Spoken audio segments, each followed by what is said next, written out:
The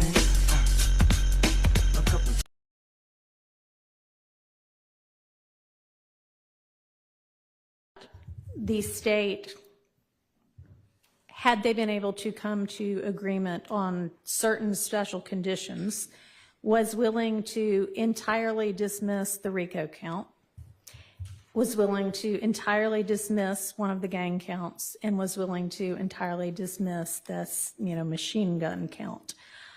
Was willing to give a sentence that permitted Mr. Williams to walk out of the door today, and therefore does not seem to be particularly worried that Mr. Williams, if on the streets, would be a danger to society. I'm taking that into consideration in crafting my sentence. And in permitting a no-low plea to the RICO count in one of the two gang counts, I would not be permitting the no-low to the one if you were not pleading guilty to at least one of them. But you are, and y'all admit a factual basis for the counts that you are pleading guilty to. I find there to be a factual basis for those counts, and for the remaining counts with which you are charged, I am going to impose a sentence, and I've taken a little bit of the suggested special conditions from the defense and a little bit of the special conditions suggested by the prosecution. On count one, the court sentence is 20 years to serve 5 years, commuted to time served, the balance of 15 years to be probated, and a $25,000 fine. On count two, the sentence is 5 years to serve, commuted to time served. That's the minimum sentence that's permitted on that count. It is required to be run consecutively. I'm going to run it consecutive to count one, but I am going to backload. Oh, I'm sorry, that is not commuted. That is 5 years to serve, and it's going to be run consecutively to count one, backloaded, by which I mean after you serve your 15 years of probation. If you have been successful on that probation, and I sincerely hope that you are, then at the end of that 15 years, I will commute the entire rest of any service portion of your sentence to time served. So I'll get to the end of it and give you the total sentence, but I'm also going to impose a $15,000 fine with regard to that count. Count 57, 20 years to serve 5, commuted to time served, the balance of 15 years probated, concurrent with count 1. Count 58, 10 years to serve 5, commuted to time served, balance probated, concurrent with count 1. 59, 5 years to serve, commuted to time served, concurrent with count 1. 60, 5 years to serve, commuted to time served, concurrent with count 1. Count 61, 5 years to serve, that is required to be also a consecutive sentence, so that's going to be run consecutively to count 56 and backloaded. Count 62, 10 years to serve, also required to be served consecutively, that's going to be consecutive to count 61, also backloaded. So essentially, the total sentence is 40 years to serve the first 5 years in prison, but commuted to the time that you have already served, followed by 15 years on probation, followed then by the backloaded 20 years, which can be served in custody and will be served in custody if you are not successful on your probation. If you are successful in completing your 15 years probation, that will be commuted to time served.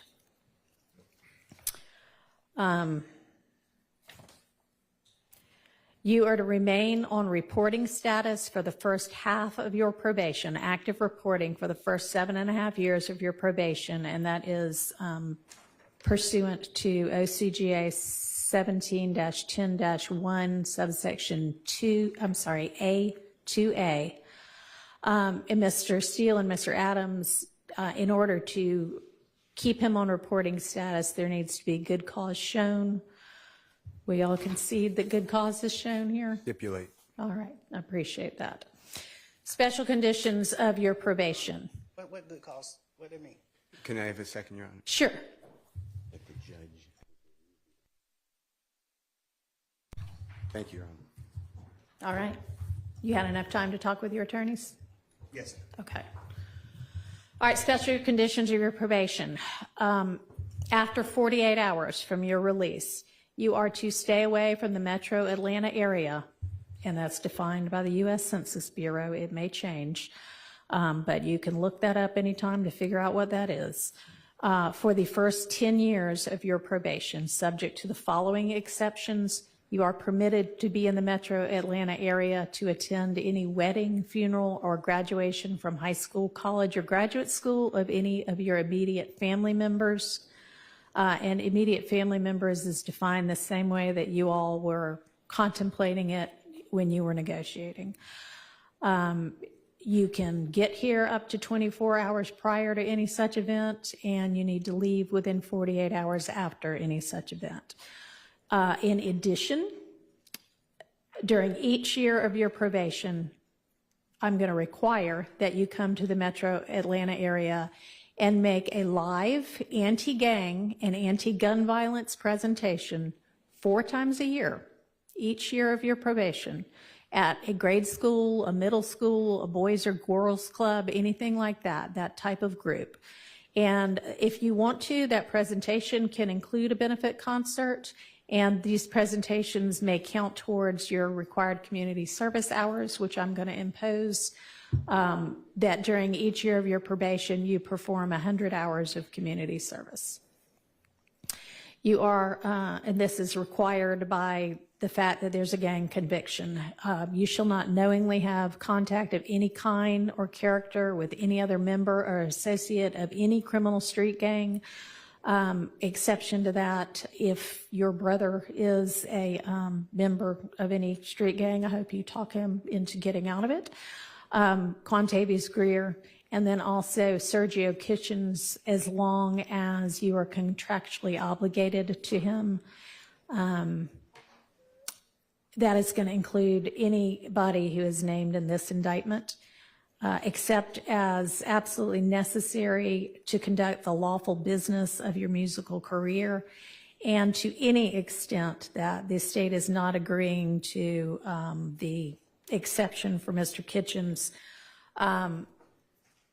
In the event that that part is not enforceable because it is only a portion of a special condition, I'm going to provide that that be severable from the rest of this, and I'll put some case cites in the Senate sheet for that.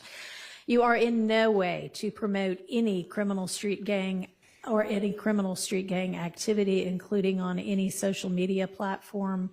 You are not to utilize any hand signs, terminology, or language that promotes any criminal street gang.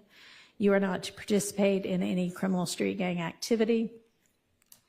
You are not to knowingly engage in any contact with any of the victims that are listed in this indictment or with any of their family members.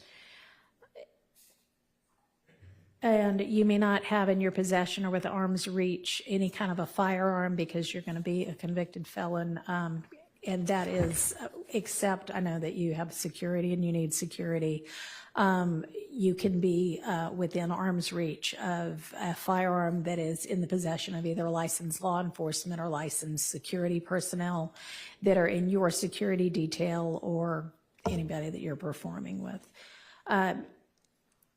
You are to submit to random drug screens and not use any drugs unless they are prescribed for you by a licensed physician. You are to execute a Fourth Amendment waiver that will permit the search of your person, residence, vehicles, and electronics for any firearms, any criminal street gang paraphernalia, or any illicit drugs. And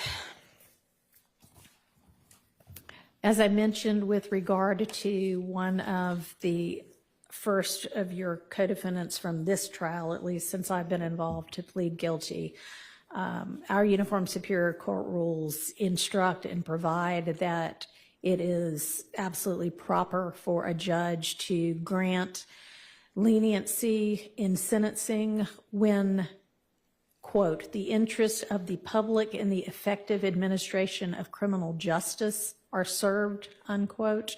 And I think that this plea is in the interest of the public and in the interest of effective administration of justice. Have been trying to ensure that to the extent I can, this trial also abides by that. It's been challenging at certain times. I find your plea to be freely, knowingly, intelligently, and voluntarily entered with an understanding of the consequences, and I accept it as such. I also need to inform you that your attorneys were going to represent you through either the last day of this term of court or 30 days from now, whichever is later, and any of the filings that were mentioned that need to be filed within that time, they would file on your behalf unless they are permitted to withdraw from representing you before that time. I am not going to impose the conditions suggested by your counsel about the benefit concerts and the donations to the sheriff's office, but I certainly strongly encourage you to do those things and to do and continue to do things that benefit your community and especially help young people to stay out of criminal trouble. And unless there is anything from counsel other than that. I have one matter, Your Honor. Okay, and does the state as well? Your Honor, with regards to Mr. Williams being permitted to come to the Metro Atlanta area or Cleveland Avenue area for a funeral or the other items, Right. can you also consider, God forbid, there's a serious medical condition of a person that In is his immediate family, certainly, we can add that. And I also meant to mention, because I know you do travel all over in order to pursue your career, that it's permissible for your probation to be transferred to out of state, and that has to be done through probation, but that is fine with the court.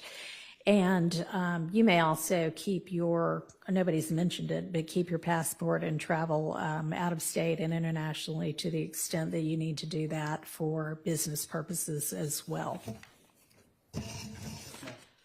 All right, Mr. Body. Yes, that's very briefly. Thank you. The district attorney just wanted me to urge the court, due to the fact that the Thomases have been negatively affected incredibly traumatically by what has been discussed by both parties here today, to make a brief statement as she believes that they fall within the exception or within the bounds of Marcy's law. If the court would allow, I understand the court made a ruling earlier as it relates to that, but she wanted to All right. Thank you. And I appreciate, well, I cannot even begin to understand what they must, anybody must be going through when they lose a family member to violence or criminal violence. Mr. Williams himself has expressed his own sorrow to the family.